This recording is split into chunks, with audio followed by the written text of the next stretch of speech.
Құрметті қазақстандықтар, ардақты ағайын, алдымызда 5 маусым күні біздің елімізде болатын үлкен референдум келе жатыр. Референдум деген не? Конституция деген біздің ата заңымыз. Ол ғасырлардан ғасырларға тұратын біздің ең үлкен құжатымыз.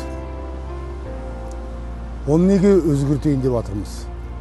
Менің ойымша, қазір біз жаңа Қазақстан құрып жатқан кезде мына бұрынғы заңдар ескіріп қалды және осыған өзгертулер енгізу керек болды. Оған мен қосыламын. Ал енді бұны парламент шешпейді, президент шешпейді, халық шешетін жағдайға келдік. Бұл өте қуанышты жағдай. Осы біздің жаңа Қазақстандыққа қазір бір елеулі кезең, бұл кезеңді жіберіп алмайық ағайын.